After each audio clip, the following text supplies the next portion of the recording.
मजदूर मोर्चा और स्कैम गैर राजनीतिक का ये मोर्चा नामे दिन में दाखिल हो चुका है और हमने जो प्रधानमंत्री जी को अपील की थी, जो कोशिश की थी इस मोर्चे में शांति रहे और हमारे किसान मजदूर की जो सरकार है खून की प्यासी ना हो, हमें नहीं लगता हम उसमें सफल हैं। हम तो कहते हैं सरकार से, अगर हमें मार कर कुछ मिलना तो हमें मार लीजिए, लेकिन हमारे किसान और मजदूर के ऊपर जुल्म मत कीजिए।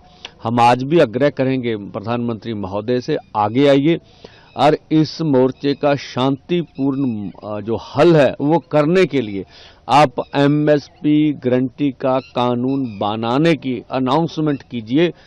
तो इसके लिए इसके बाद इस मोर्चे को पीसफुली रखा जा सकता है, लोगों की जो भावनाएं उसको कंट्रोल किया जा सकता है और पूरी देश और दुनिया जान रही है जो अत्याचार पिछले समय में केंद्रीय अर्धसैनिक फोर्सों ने किया है, देश कभी भी इस तरह की सरकार को माफ नहीं करेगा। जिस तरह से हरियाणा के गांव में पैरामिलिट्री फोर्सेस लगी हुई है और चप्पे चप्पे पे पैरामिलिट्री फोर्स गश्त कर रही है, तो हम कहते हैं हमने कौन सा जुल्म किया इस देश में?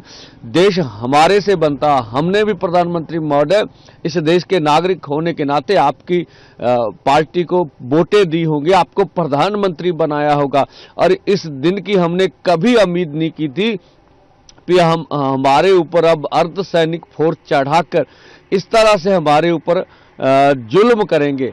और हम कहते अगर आपको मांगे मानने में कोई समस्या आ रही है तो कृपया इस देश के संविधान की रक्षा कीजिए। आप संविधान के मुखिया हैं, हमें पीसफुली ढंग से दिल्ली जाने दीजिए और ये हमारा जन्मसिद्ध अधिकार है। अब देखना आने वाले समय में प्रधानमंत्री क्या सोचते हैं हमारे बारे में।